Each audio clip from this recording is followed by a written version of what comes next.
My dear young people, some of you are my students in Zobel. I am glad to be here tonight to be with you and share with you a little bit from my side of what I think I can share with you on this topic of Jesus being our firm foundation.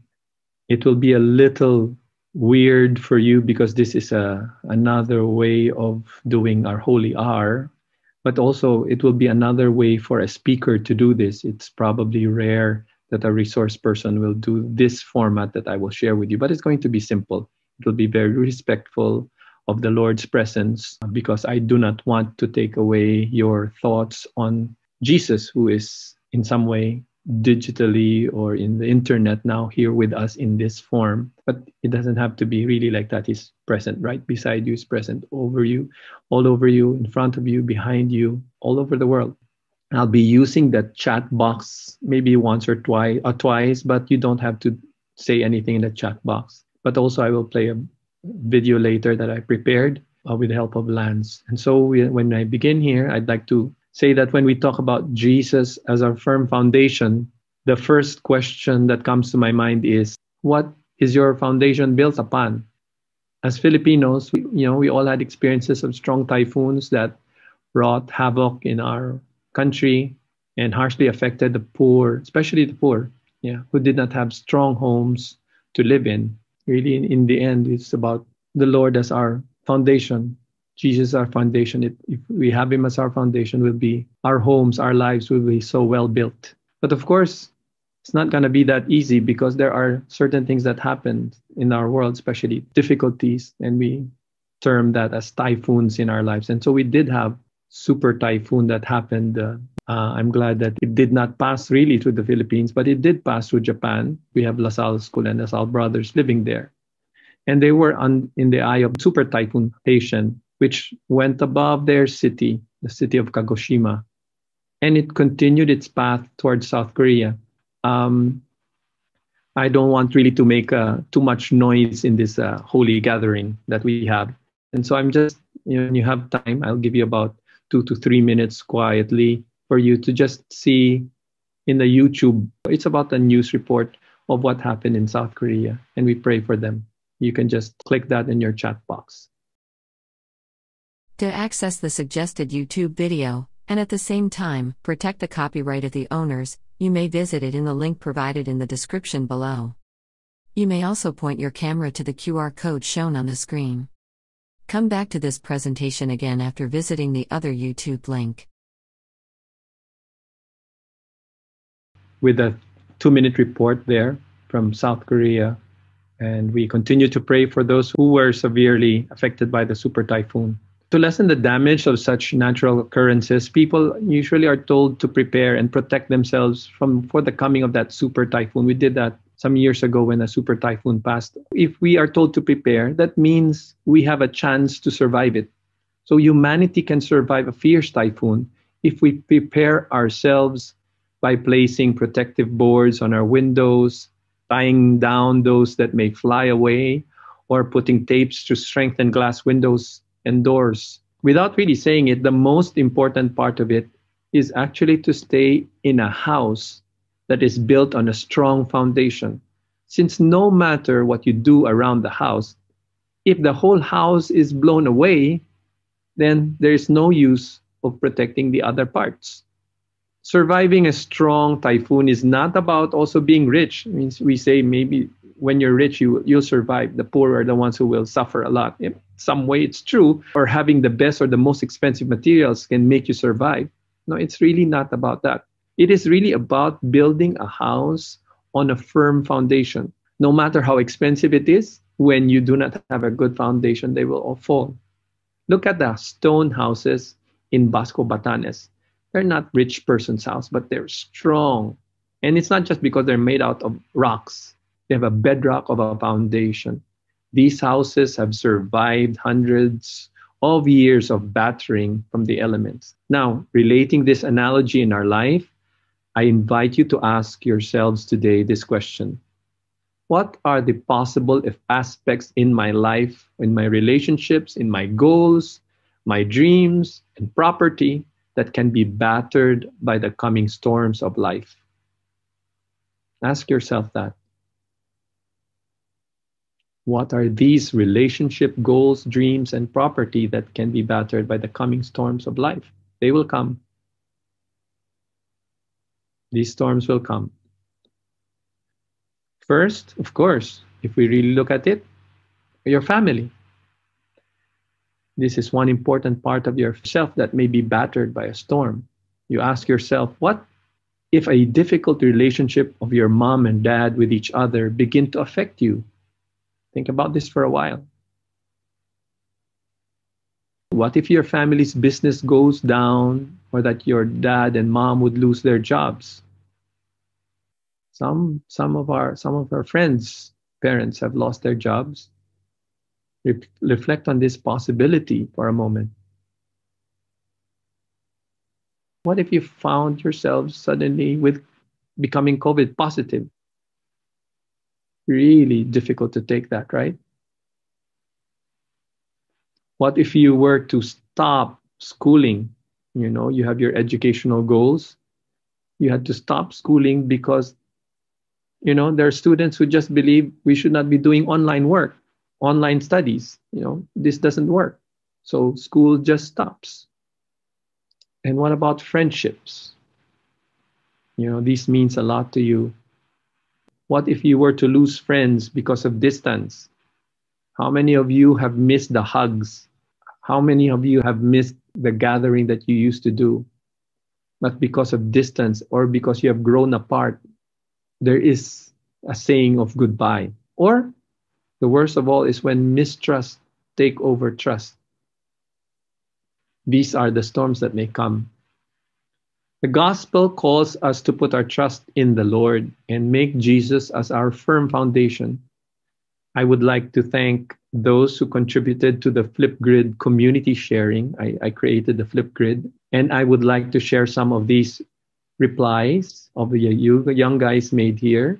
I asked them this question. Tell us what it is in your life, a relationship, a plan, etc., that if you were to rebuild it or start building it, you would want it to be built on Jesus as the firm foundation. And I asked them to explain why. The question is, what part of my life should be built on Jesus? If I were to build something in my life on Jesus as the firm foundation, I think it would be my future career. Guess I would want to build on Jesus. All my relationships with my family, my friends, maybe girlfriend and future wife.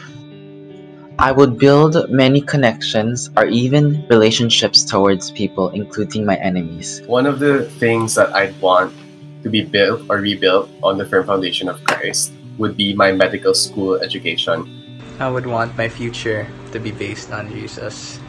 The decisions I make, the people I decide to become friends with, the organizations I join, the academics I decide to take. So if I were to rebuild something with Jesus as a firm foundation, it would definitely be the relationship I have with my family. It would be in terms of my future. I would honestly like my relationship with my family to be rebuilt with Jesus as the foundation. I'm at that point wherein I have to really start thinking about what I want to do, and I'm actually still not sure exactly what it is, but what I do know is that I don't necessarily want a career that will bring me success, but instead purpose. And I want to have a meaningful career wherein I could really help others and really serve others. And I think service and Christ go hand in hand. So to have Him as my foundation would give me and make me more than what I can even ever desire. I believe that relationships that are built on Jesus cannot be broken. And Jesus helps those relationships because He wants us to love. He wants us to love, and I think as long as we build it on Jesus, everything will be okay. Why do I say that? Because Jesus calls us to love Him and others as we love ourselves. So it is time to rekindle our relationships with anyone in our lives and choose to love them. We can only close the barriers when it's needed for love. But in times of trouble like this, our connections or our friendships towards others build the foundation of Jesus and his profound love for us. As an incoming second year in med school, I want to continue at my work and pursue new things out of the spirit of service, and so that I could become a better physician for God and for my patients. I also pray that Jesus would be my main source of motivation as I continue to pursue my vocation of becoming a doctor. And one more thing, all the relationships and friendships that I form in med school, I hope they would be based also on the firm foundation of Jesus Christ. I want it all to be based on what I think Jesus wants for me and what I think Jesus' will in my life is. I have a tendency to focus only on what I can control and tend to think that I'm in control of what I can do or what I will be doing, and not really turn to Him for guidance or for the strength or for the grace to know on what to do next or what step to take next. We're already a very religious family, but it feels more as if Jesus is holding our family together as compared to Him being our foundation. Because although it is a blessing to be able to work and live and pray with all of them, we tend to have arguments, like silly little arguments about it, and it's not supposed to be something we fight about. So yeah, I think my relationship with my family is something I'd like to rebuild with Jesus as the foundation.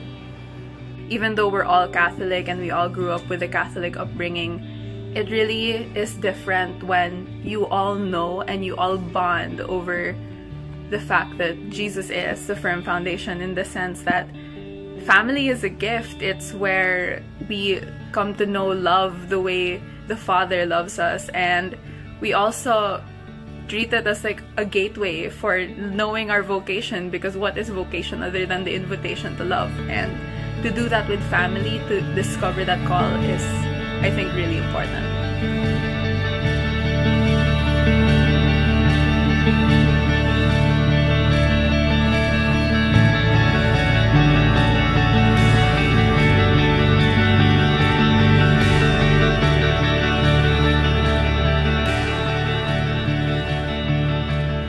You have heard this gospel many times, and you know that you have always been asked to be firmly grounded in Jesus as your foundation. The only question remaining is, what are you doing with this question? Are you acting on it?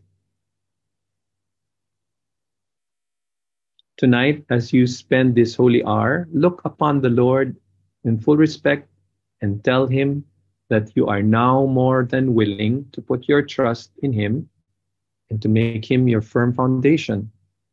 Allow the words of the following song to fill your hearts and mind as I lead you to the next part of this holy hour. It's a beautiful song. The reason why I chose this song is because it's not only like throwback for most of you. Oh, I heard this song in the 90s. And my students who were members of the Association for Christian Service, or ACTS, they love singing this song, playing this song. I will not say anything afterwards, just listen to it and then you can continue on. So I'd like to thank you for bringing me here with you and letting me join your holy hour. The link to this song is provided in the description below. You may also point your camera to the QR code shown on the screen. You do not need to return to this presentation after the song. Thank you so much for making Brother Dennis' presentation a part of your day.